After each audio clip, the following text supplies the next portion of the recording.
खाना खाते हुए भैया ने पूछा, शाम को तुम्हारा कोई खास प्रोग्राम तो नहीं है? नहीं तो, क्यों?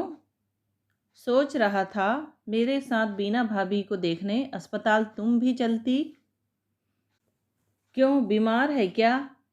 और हो भी तो मैं नहीं सोचती कि मेरा जाना जरूरी है। हम लोगों के संबंध कभी भी मधुर नहीं थे। फिर भी शीतल, तुम्हें जाना चाहिए, भाभी ने कहा। वे सचमुच बहुत बीमार हैं। अगली बार आओ तो शायद उन्हें देख भी ना पाओ। यूं ही दिल में मलाल बना रहेगा। मलाल तो खैर मुझे क्या होना था, पर भैया की खातिर हाँ करनी पड़ी। प्रमोद भैया भले ही भैया के दोस्त थे, पर दोनों में सगे भाइयों जैसा प्यार था। प्रमोद भैया की शादी से पहले दोनों घरों में भी खूब अपनापन था, पर बीना भाभी के आगमन के साथ सब बदल गया। उनके खून के रिश्ते ही बिखर गए तो हमारी क्या बिसात थी। पर हाँ, भैया लोगों की दोस्ती वैसी ही बनी रही। बहुत बेमन से मैं भैया के साथ अस्पताल गई थी, पर वहाँ जाकर जो देखा उसके लिए मानसिक तौर पर बिल्कुल तैयार नहीं थी। बीना भाभी तो बिल्कुल पहचानी नहीं जा रही थी। एक समय अपने रूप के लिए, रौब दाब के लिए, नफासत और अभिजात्य के लिए प्रसिद्ध महिला का कहीं अता पता ना था। सामने पलंग पर उनकी छाया भर थी। भाभी, देखो आपसे मिलने कौन आया है, भैया ने अतिरिक्त उत्साह के साथ कहा। भाभी ने धीरे से आंखें खोली। मुझे पहचानने में उन्हें थोड़ा वक्त लगा। फिर उनके श्रीहीन चेहरे पर परिचय की हल्की सी मुस्कान उभरी। क्षीण स्वर में बोली, ओहो, ननंद रानी आई हैं। कैसी हो शीतल? मैं ठीक हूँ भाभी, आप कैसी हैं? मैंने एक बेतुका सा सवाल किया।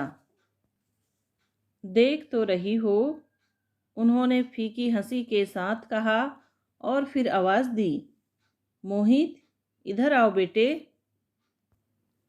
खिड़की के पास गुमसुम सा बैठा युवक पास आया। बुआ को प्रणाम करो बेटे, ये शीतल बुआ है, जया बुआ की सहेली है। उसने चुपचाप मुझे और भैया को प्रणाम किया। ये बड़ा वाला है? नहीं, रोहित तो कॉलेज गया है। उसकी एमबीए की क्लासेस शाम को लगती हैं। दिन में वह ड्यूटी देता है, तब इसका कॉलेज होता है। क्या कर रहे हो, मैंने मोहित से पूछा। जी, बीई इलेक्ट्रॉनिक्स। और बड़े भैया ने क्या किया है? आईआईटी किया है, अब एमबीए कर रहा है।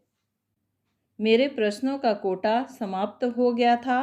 दरअसल और बात करने के लिए कोई सूत्र ही नहीं मिल पा रहा था। जया मेरी सहेली थी, उसके हाल चाल पूछ सकती थी, पर दोनों ननंद भौजाई में जो प्रेम था मैं जानती थी, इसलिए पूछते भी संकोच हो रहा था। वैसे भी अस्पताल में मेरा दम घुटने लगता है, मन भागू भागू करने लगता है। इसलिए जैसे ही भैया ने चलने का प्रस्ताव किया, मैं एकदम उठ खड़ी हुई। अच्छा भाभी, अब चलती हूँ। अब आप जल्दी से ठीक हो जाइए। ठीक तो अब क्या होना है, पर तुम आई, अच्छा लगा। लौटते हुए मैंने पूछा, भैया आखिर उन्हें हुआ क्या है? Cancer, bone cancer. पर कैंसर तो कहते हैं अब लाइलाज नहीं रहा। कहते तो सब ऐसा ही हैं। पिछले साल घुटने का ऑपरेशन भी हुआ था, तब बड़ी आशा बंध गई थी। पर इस साल वो सेकेंडरी इन्फेक्शन क्या होता है, वह फैल गया है। वह तो बड़ा खतरनाक होता है, एकदम लास्ट वार्निंग ही समझिए। वही तो, प्रमोद बेचारा बड़ा परेशान है। बच्चों की ओर तो देखा नहीं जाता। डॉक्टर ने तो कह दिया है कि घर ले जाइए, जो कुछ होना है अपने घर में ही होने दीजिए। पर घर पर देखने वाला कौन है? कम से कम यहाँ समय पर दवा दारू तो हो जाती है। चाची जी कहाँ हैं? माया के पास है, और वे होती भी तो क्या कर लेती। ये सेवा टहल उनके बस की नहीं है। वैसे भी भाभी से उनकी कभी बनी नहीं। बहनें भी सब अपने अपने घरों की हैं। नर्सिंग होम में रखना मजबूरी हो गई है। बिल भरते समय भगवान याद आ जाते हैं। लेकिन बच्चे बड़े समझदार हैं। बड़े का मैनेजमेंट के लिए बेंगलोर में दाखिला हो गया था, पर वह नहीं गया। उसने कहा, इस समय मैं मम्मी को छोड़कर नहीं जाऊंगा। एमबीए यहीं किसी कॉलेज से कर लूँगा। भैया और भी बहुत कुछ कहते रहे। दरअसल वे प्रमोद भैया के इतने निकट थे कि उनके हर सुख दुख को अपना ही समझते थे। मैं उनकी पीड़ा को उतनी शिद्दत से अनुभव नहीं कर पा रही थी, बल्कि मेरे मन में कुछ और ही चल रहा था।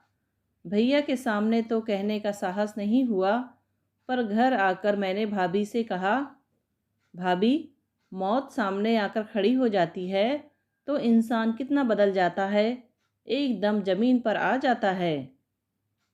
ऐसा क्यों कह रही हो? आज तो बीना भाभी मुझे ननंद रानी कहकर बुला रही थी। बेटे को बुलाकर प्रणाम भी कराया। कहाँ तो उन्हें मुझे ननंद कहने पर भी ऐतराज था। वो पुरानी बात हो गई। पर भूलती तो नहीं है ना भाभी? आपको शायद मैंने कभी बताया भी होगा। एक बार वे स्टाफ रूम में बैठी थी। दूसरे दिन राखी थी। मैं पूछने चली गई कि भाभी कल कितने बजे आना है? उन्होंने बड़ी बेरुखी से जवाब दिया, जब तुम्हें फुर्सत हो आ जाना।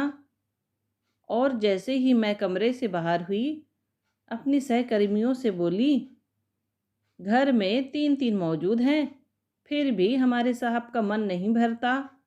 दोस्त की बहन से भी राखी बंधवाते हैं। इन्हें तो सिर्फ राखी बंधवानी होती है, पर ननदों को नेक देते देते मेरा तो दिवाला निकल जाता है। सच कहती हूँ, उस दिन के बाद से मैंने प्रमोद भैया को राखी बांधनी छोड़ दी। मज़े की बात यह है कि उन्होंने भी कभी इसरार नहीं किया। शायद घर से इंस्ट्रक्शन मिल गई थी। तुम्हारा कहना ठीक है बिन्नू, तुम्हें बुरा लगना भी स्वाभाविक है। पर अक्सर होता है कि हम एक ही पक्ष की बात जानकर अपनी राय बना लेते हैं। सिक्के का दूसरा पहलू भी होता है, जिसे हम कभी देखते नहीं हैं। आपने देखा है? हाँ, और इसीलिए जानती हूँ कि यह महिला सास ननदों से कितनी आक्रांत थी या है। वो क्या आक्रांत होंगी भाभी, बल्कि उनकी वजह से पूरा घर परेशान था। जया छाया ऐसे ऐसे किस्से सुनाती थी कि क्या बताऊं। जब आप शादी होकर आई थी ना, तो कुछ दिन तक मैं आपसे भी खौफ खाती थी, पर थैंक गॉड आप उन जैसी नहीं थी। मैं वही तो कह रही हूँ, तुमने वही सुना है जो तुम्हें जया छाया ने बताया है। भाभी की व्यथा से तुम्हारा परिचय कब हुआ? आपका हुआ है? पहले तो नहीं हुआ था। तब मैं भी तो तुम्ही लोगों की जमात में थी। उन्हें देखने से पहले मैंने उनके चर्चे सुन रखे थे, इसलिए मन में एक धारणा बन गई थी। उन्हें देखकर वह बदली नहीं, बल्कि और दृढ़ हो गई। वे बहुत दूर की चीज लगती रही, सबसे अलग, सबसे कटी हुई। वैसी ही थी वो। हाँ, पर इस बीमारी में जब वे बिल्कुल अकेली पड़ गई थी, तब कई बार उनके पास बैठने का मौका मिला। धीरे धीरे उनके मन की गांठें खुलती गई। तब पता चला कि उनके मन में कितनी पीड़ा है, व्यथा है, शिकायतें हैं। उन्हें समझने का किसी ने कभी प्रयास ही नहीं किया, प्रमोद भाई साहब ने भी नहीं। इसलिए सबसे ज़्यादा शिकायत तो उन्हें पति से ही है। और शीतल, पति अगर साथ दे तो औरत दुनिया की बड़ी से बड़ी लड़ाई लड़ सकती है। लेकिन भाई साहब ने उनका साथ नहीं दिया, बल्कि उपेक्षा ही की। औरत सारी दुनिया की उपेक्षा सह सकती है, पर पति की उपेक्षा बहुत भारी पड़ती है। पति की सहानुभूति हो तो बड़े से बड़ा दुख भी छोटा लगता है। लेकिन अगर यह पता लग जाए कि अपनी लड़ाई अकेले ही लड़नी है, तो औरत का आक्रामक हो जाना स्वाभाविक है। ठीक कह रही हूं ना मैं? शायद। रात भाभी के पास लेटे लेटे फिर वही चर्चा चल पड़ी। मैंने कहा, भाभी, आप जो शाम को कह रही थी कि बीना भाभी ननदों से आक्रांत थी और इसीलिए मुझसे भी कभी ठीक से पेश नहीं आई, तो बताओ, ननदों ने ऐसा क्या सितम कर दिया? वे तो बेचारी हमेशा बिसूरती रहती थी कि हमारे पिताजी हमें दूसरों की दया पर छोड़कर चले गए। इमोशनल ब्लैकमेलिंग इसी को तो कहते हैं। इसी के चलते प्रमोद भाई साहब की शादी नहीं हो पा रही थी। माया दीदी की तो हो गई थी, पर उनकी अम्मा जी चाहती थी कि दोनों छोटी भी निपट जाए, तब इसकी शादी हो। तो क्या बुढ़ापे में शादी करने का इरादा था? यही तो। वे सारे रिश्ते दरवाजे से ही लौटा देती थी और भाई साहब बेचारे कुछ कह नहीं पाते थे। यह रिश्ता उनके ताऊ जी की मार्फत आया था। उन्होंने चाची जी को खूब फटकार लगाई। बोले, क्या पैसों का रोना लेकर बैठी हो? नौकरी वाली बहू आ रही है, अब ऐश करना, दोनों मिलकर तुम्हारा घर भर देंगे। खैर, मजबूरी में शादी तो करनी पड़ी, पर उनके मन में शुरू से यह बात बैठ गई थी कि ये हमारा हक छीनने आई है। माँ बेटियां जैसे एक मोर्चा खोलकर बैठ गई। बीना भाभी को पहला झटका तब लगा जब वे लोग हनीमून से लौटे थे। जाते समय भाई साहब अलमारी की चाबियां अपनी अम्मा को सौंप कर गए थे। लौट कर आए तो पता लगा 2-3 साड़ियां गायब हैं। पूछने पर पता चला कि इस दरमियान लड़कियों को कई शादियों में जाना पड़ा, वही पहन कर गई थी। इसमें नई बात क्या है भाभी? यह तो हर घर में होता है। कपड़ों के मामले में तो अक्सर लड़कियां भाभीयों पर ही निर्भर रहती हैं। माँओं के पास तो वैसी साड़ियां होती नहीं हैं। मैंने भी तो कई बार आपसे मांग कर पहनी हैं। मांग कर पहनी है ना, खुद से तो नहीं निकाली कभी। बाप रे, खुद से निकालती तो माँ मेरे प्राण ही ले लेती। और बात केवल साड़ियों तक ही सीमित होती तो एक बात थी, वहाँ तो आए दिन ड्रेसिंग टेबल पर भी धावा बोला जाता था। कभी अमुक सेट की लिपस्टिक गायब होती, तो कभी नेल पॉलिश, कभी आईलाइनर नहीं मिलता, तो कभी फाउंडेशन नदारद होता। उस पर तुर्रा यह कि अम्मा जी डंके की चोट पर कहती कि हमारी लड़कियां ये सब चोचले नहीं करती। हमने तो कह दिया है कि भगवान ने जैसा बनाया है वैसा रहो, होंठ मुंह रंगने की ज़रूरत नहीं है। क्या बात करती हैं? हर फंक्शन में जया छाया ऐसी बन संवर कर आती थी कि मुझे कॉम्प्लेक्स हो जाता था। उस समय मेरे पास तो वह सब कुछ नहीं होता था ना। अरे, वे लोग अपनी अम्मा से छुपा कर लगाती थी, पर्स में डालकर ले जाती थी और सहेली के यहाँ बैठकर श्रृंगार करती थी। बाप रे, इतनी हिम्मत थी तो वे लोग हिम्मत वाली, इसमें कोई शक नहीं। पर उनकी वजह से बीना भाभी तो बेचारी परेशान हो गई। पति की नाराज़गी के बावजूद उन्होंने अलमारी लॉक करना शुरू कर दिया, पर कमरा तो बंद नहीं कर सकती थी ना। बड़े अरमानों से अपना ड्रेसिंग टेबल सजाया था उन्होंने, पर हार कर महंगे प्रसाधन ताले में डाल दिए। मेज पर बस रोज़मर्रा की काम चलाऊ चीज़ें ही रखी। इस बात की भी खूब आलोचना हुई। मेरी तो यह समझ में नहीं आता कि भाभी की अनुपस्थिति में वे कमरे में जाती कैसे थी। हमारी तो कभी हिम्मत नहीं पड़ी। माँ का सख्त आदेश था। तभी तो उस छोटे से घर में भी हमें प्राइवेसी मिल गई थी। हर औरत चाहती है कि घर में उसका एक छोटा सा कोना हो। इस चाहने में गलत क्या है? पर उन लोगों ने इस बात का इशू बना लिया। अरे, वे लोग ऐसे ऐसे किस्से सुनाती थी कि मुझे तो भाभी शब्द से ही खौफ होने लगा था। आप जब शादी करके आई थी तो मैं कितने दिनों तक आपसे कटी कटी सी रहती थी, याद है? भाभी मेरी बात सुनकर हंस दी। यही तो होता है, इधर उधर की बातें सुनकर हम अपनी राय बना लेते हैं, जो अक्सर गलत होती है। अरे हाँ, तुम्हें कमरे का किस्सा तो सुनाया ही नहीं। कौन सा? बीना भाभी का कमरा तो पंचायती कमरा बन गया था। जया छाया वहाँ बैठकर कैरम खेलती, म्यूजिक सुनती या पढ़ते पढ़ते बिस्तर पर सो ही जाती। कई बार बीना भाभी कॉलेज से लौटकर आराम करने को तरस जाती। एक बार तो गजब ही हो गया।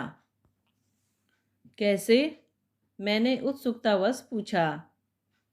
एक दिन वे कॉलेज से लौटी तो देखा भाई साहब सो रहे हैं। उन्हें आश्चर्य हुआ। आप आज ऑफिस नहीं गए क्या? तबीयत तो ठीक है? यूँ कहते कहते वे भाई साहब का माथा छूने ही जा रही थी कि लगा दरवाजे पर कोई है। देखा तो तीनों बहनें खड़ी मुस्कुरा रही हैं। तीनों? हाँ, माया दीदी भी उन दिनों आई हुई थी। भाभी को उन लोगों की यह हरकत बड़ी नागवार गुजरी, पर अपने को जब्त कर उन्होंने कहा, मैं जरा कपड़े बदल लूं। और जैसे ही वे दरवाज़ा बंद करने को ही माया दीदी आंख मटकाकर बोली, भाभी दरवाज़ा बंद तो कर रही हो पर बच के रहना, भीतर तुम्हारे नंदोई लेटे हैं। क्या बात करती हैं? तुम्हें भी आश्चर्य हो रहा है ना शीतल? सोचो भाभी की क्या दशा हुई होगी। वे तो सन्न रह गई, बड़ी मुश्किल से इतना ही कह पाई, नंदोई ये कब आए? इस पर माया दीदी ने कहा, आज सुबह ही तो आए हैं, रात भर के जगे हैं, उन्हें आराम कर लेने दो, कपड़े बाद में बदल लेना। भाभी बोली, बेशक आराम करें, पर मेरे कमरे में क्यों? इतना सुनना था कि अम्मा जी एकदम फट पड़ी। तो जमाई को कहाँ सुलाएं? बैठक में या हम बगल में लेकर लेटें? घर का सबसे अच्छा कमरा तो तुमने हथिया लिया है। अब मेहमान कहाँ उठेंगे बैठेंगे? रसोई में? खूब चक चक हुई। माया दीदी बहुत रोई कि मेरे पति का अपमान हो गया। उस गुस्से में उन्होंने साल भर तक इधर का रुख नहीं किया। भाई साहब अलग नाराज हुए कि तुमने बात का बतंगड़ बना दिया। माँ बहन के प्रेम में वे इतने अंधे हो गए थे कि उन्हें उनकी कोई बात गलत लगती ही नहीं थी। मैं तो सुनकर स्तब्ध रह गई। इस तरह के माहौल में कोई कैसे रह सकता है? छोटे घरों में भी मेहमानों को एडजस्ट किया जाता है, पर उसका भी एक तरीका होता है।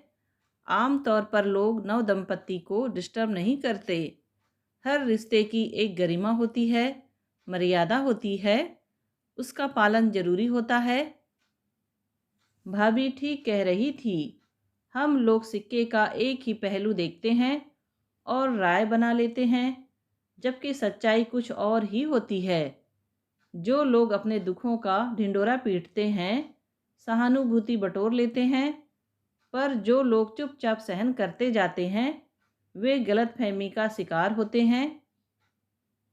बीना भाभी ने शायद सहने की हद कर दी, जिसे मन तो झेल गया पर शरीर नहीं झेल पाया। दोपहर में भाभी ने एकाएक पूछा, आज किसी सहेली के यहाँ मिलने नहीं जाओगी? किसके यहाँ जाऊँ भाभी? यहाँ है ही कितनी। जो दो तीन यहाँ ब्याही हैं उनके यहाँ तो हो आई हूँ, बाकी सब तो मेरी तरह बाहर ही हैं। पिक्चर जाओगी? पड़ोस की सुषमा से पूछती हूँ। पिक्चर देखनी होगी तो तुम्हारे साथ जाऊंगी, सुषमा को बोर नहीं करूंगी। चलो भाभी, आज यही करते हैं। भैया तो कल 9 बजे तक आएंगे ना? आज हम मस्ती करते हैं, पिक्चर देखेंगे, फिर कहीं खाना खाएंगे और देर रात घर लौटेंगे। मेरा उत्साह जैसे फूटा पड़ रहा था। इसी बहाने मैं भाभी को ट्रीट देना चाहती थी। भैया के सामने यह संभव ही नहीं था, पर उत्साह का लेश मात्र भी उनके चेहरे पर नहीं दिखा, बल्कि वह थोड़ी असमंजस में ही लगी। क्या बात है भाभी, एनी प्रॉब्लम?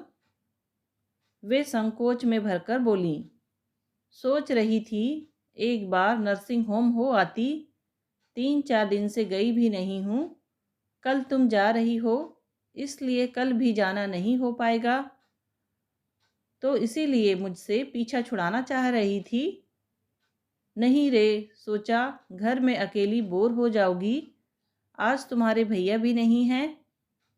अच्छा, अगर मैं साथ चलूं तो कोई हर्ज है? चलोगी? उन्होंने हुलसकर कहा।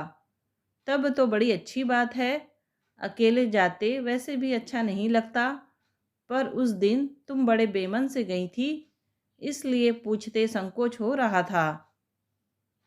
उस दिन प्रमोद भैया से भी मुलाकात हो गई। बड़े थके थके से लगे, पर मुझे देखकर बहुत खुश हुए।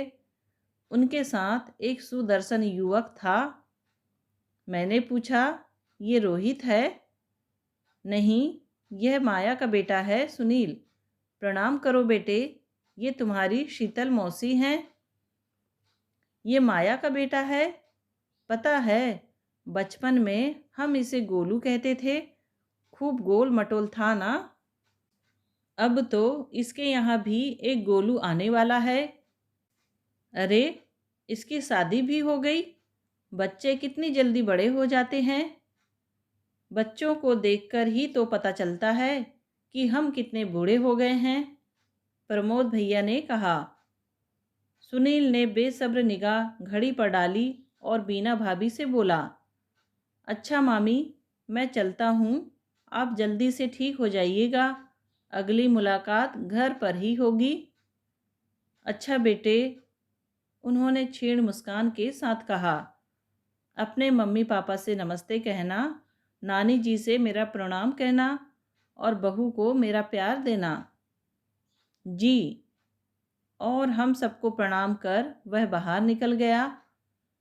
प्रमोद भैया बोले, अभी तो तुम लोग हो ना यहाँ, मैं इसे छोड़कर अभी आता हूँ। उनके जाते ही भाभी ने पूछा, नानी जी क्या अभी वहीं जमी हुई हैं? मैं तो सोच रही थी सुनील उन्हें छोड़ने आया है। छोड़ने तो नहीं आया, पर कह रहा था कि मामा, इन्हें जल्दी बुला लो, बहुत क्लेश कर रही हैं, सब लोग त्रस्त हो गए हैं। मतलब वही पुरानी आदत, कहीं सास बहू में लगाई बुझाई करती हैं, कभी माया को पति के खिलाफ भड़काती हैं, तो कभी बाप बेटे में अनबन करा देती है। छी, चाची जी को कम से कम बेटी के यहाँ तो संयम बरतना चाहिए।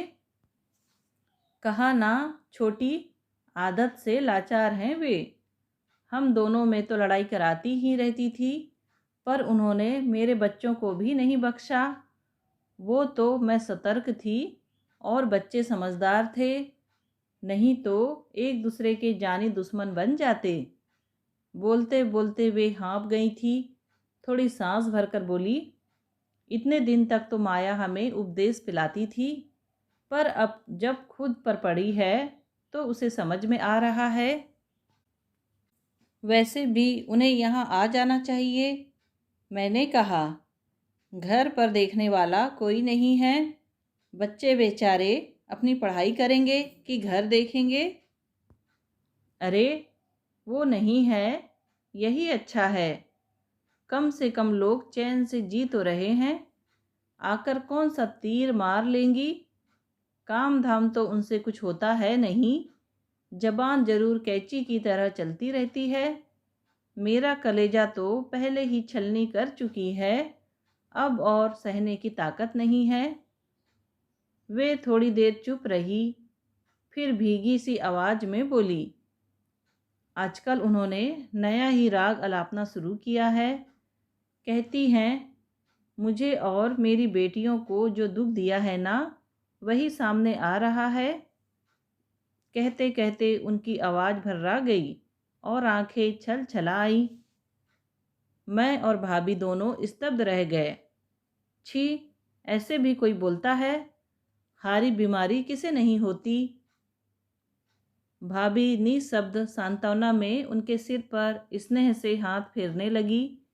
मैंने उनके दोनों हाथ सहलाते हुए कहा, आप तो उनका स्वभाव जानती हैं, फिर क्यों उनकी बातों को दिल पर लेती हैं? क्या करूं रे? उन्होंने उनसास भरकर कहा। शरीर के साथ साथ अब मन भी कमजोर हो चला है। उसी समय एक युवक ने कमरे में प्रवेश किया और वहां का दृश्य देखकर ठिठक गया। वह रोहित था। बेचारा एकदम घबरा गया। बोला, क्या बात है मम्मी? बहुत तकलीफ हो रही है, सिस्टर को बुलाऊं? उन्होंने इशारे से मना कर दिया तो वह हम लोगों की ओर देखने लगा।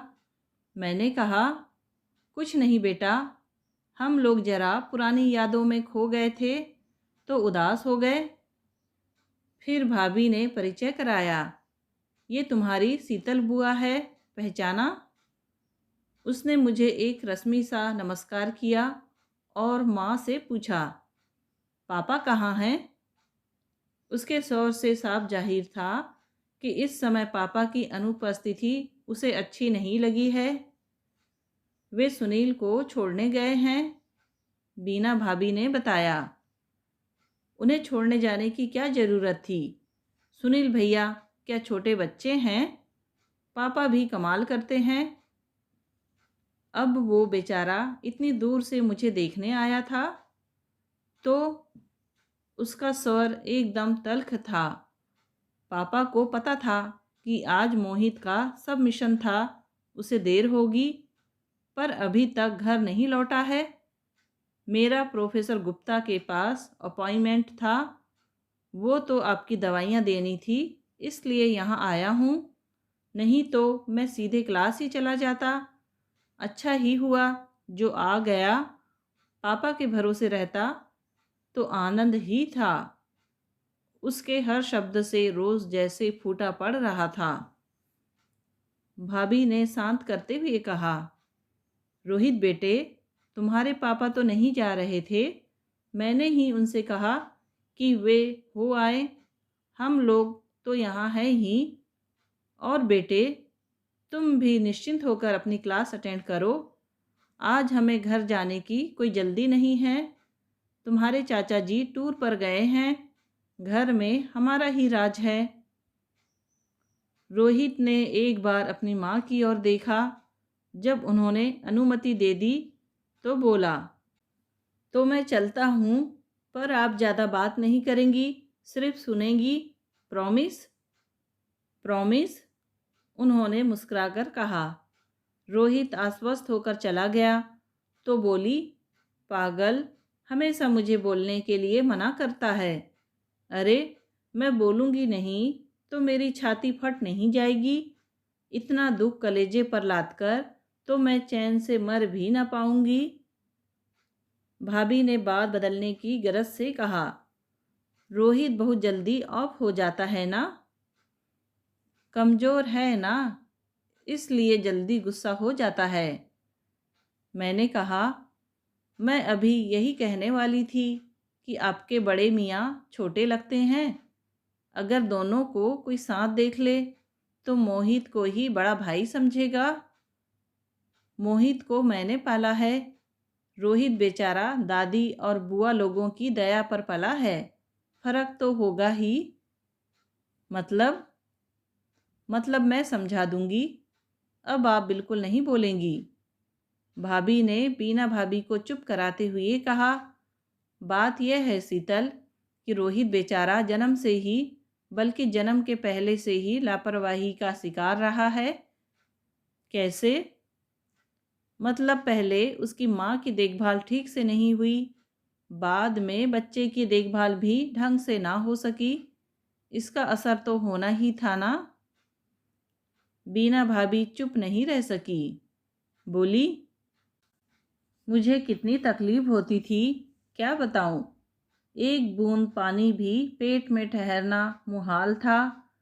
घर में सास थी, ननदें थी, पर किसी को सहानुभूति नहीं थी।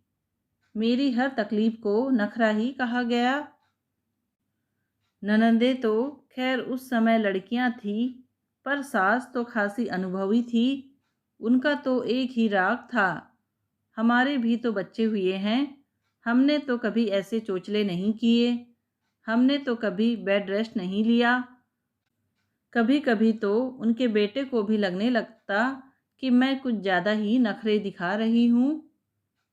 शुरू के दिनों में तो सबको तकलीफ होती है, लोग भूल जाते हैं, वो बात अलग है। अरे, मुझसे किचन में खड़ा नहीं हुआ जाता था। जरा सी महक से उबकाई आती थी। पर शाम की रसोई मेरे जिम्मे थी, तो मुझे ही बनानी थी। बड़ी मुश्किल से मैंने इन्हें मिश्रानी के लिए राजी किया था। गनीमत थी कि मिश्रानी टिक गई, नहीं तो आया लोगों जैसा हाल होता। कैसा हाल? मैंने पूछा। छोटी से ही पूछ लो। बीना भाभी शायद थक गई थी। फिर भाभी ने कमान संभाल ली। अरे, पहले तो आया रखने ही ना दे। हमें क्या बच्चे पालना नहीं आता? हमने क्या नौकरों के भरोसे बच्चे पाले हैं? 2 महीने तक तो ठीक रहा, ये घर में थी। पर जैसे ही इन्होंने कॉलेज ज्वाइन किया, बच्चे की दुर्दशा शुरू हो गई। ये कॉलेज से लौटकर देखती कि बच्चा गीले में सो रहा है, दूध की बोतल झूले में ही पड़ी है। कभी दूध बोतल में रखे रखे ही फट जाता, कभी उसका समय निकल जाता। दवाइयाँ तो समय पर कभी दी ही नहीं गई। गुस्सा भी आता, पर सास को कोई क्या कहे। फिर मैंने जिद करके आया रखी।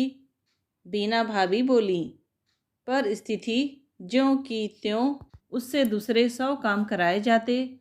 आया को मैंने एक बार डांटा तो बोली कि माता जी हमें दूसरे कामों में उलझा देती हैं, हम क्या करें? आप कहो तो मना कर दे। और उसने सचमुच एक दिन मना कर दिया। बाप रे, क्या तो हंगामा हुआ।